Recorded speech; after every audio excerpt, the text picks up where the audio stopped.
So, Charles Darwin, you have a scientific theory for me? Yes, sir, I do. It's called the theory of evolution. Evolution, doesn't that just mean change? Yes, it means change. So your theory is that things change? Things change. Is there anyone arguing that things don't change, thus necessitating this theory? I don't think so.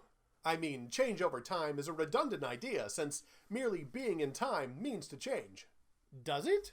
Sure, everything in the universe is getting older, and then there's the law of entropy. That's true. If the point of your book is just to say that things happen, well, it's certainly true, but hardly worth saying. Oh, my theory isn't about just any kind of change. Oh no? No, it's about life changing. Like when I get a haircut.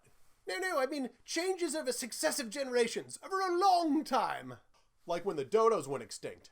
No, not like that either. But going extinct is a change. Yes, but my theory is about living things, not dead things. Maybe you should just tell me about your book. Yes, sir. It's called On Origin of Species. Oh, okay. By means of natural selection. Oh, sorry, I didn't... Or the preservation of favored races in the struggle for life. Okay. So, on the origin of species by means of natural selection or the preservation of favored races in the struggle for life. Yes, sir. Is that the title or the first chapter? Is it a little too long? It's really long. Whoops. Whoopsie. Anyway, my book intends to tell the story of where life on Earth came from. Like the book of Genesis? No. My theory proposes that there was no creator, and that all life arose through purely unguided natural causes from common ancestors. But then, where did the first life come from?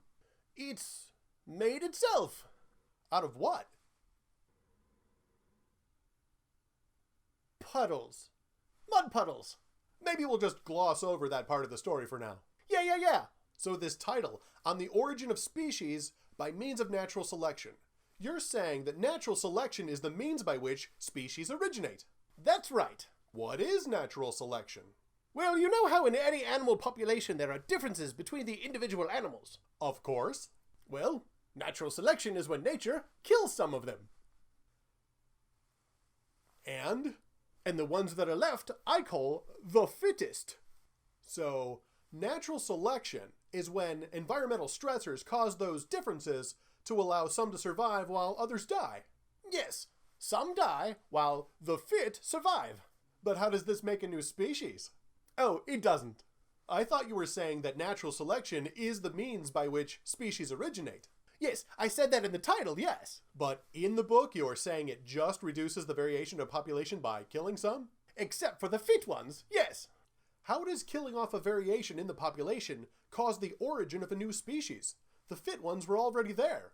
Look, I'm going to need you to get all the way off of my back about this. Oh, okay. The important thing is that we have the fittest surviving.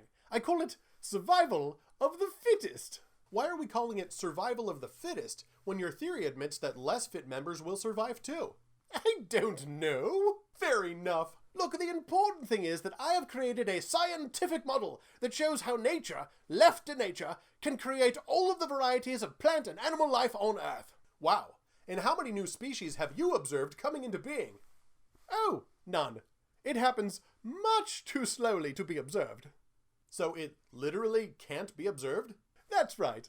But it's a scientific theory. Shouldn't it be based on scientific observations? Well, a creationist named Edward Blythe based his concept of natural selection on observations. Did he? I think so. So you're basing your theory on observations done by a creationist. What about the rest of your theory? We'll just assume it happened. So your theory intends to teach people how an unguided natural process that removes variation creates new species. That's right. So nature makes new species that didn't exist by killing off members of a species that already exist. That's right. How does nature add by subtracting?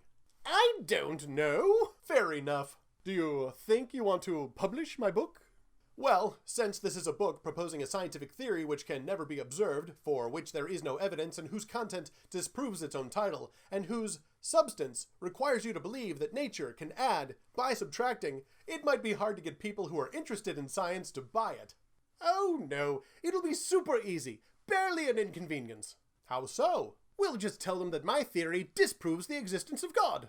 You think atheists are so desperate for an intellectual foundation to reject God that they'll buy a theory that proposes things that can never be observed, says that life made itself from a puddle of mud, and that nature makes new species by killing off existing variations that already exist? Yeah. Okay,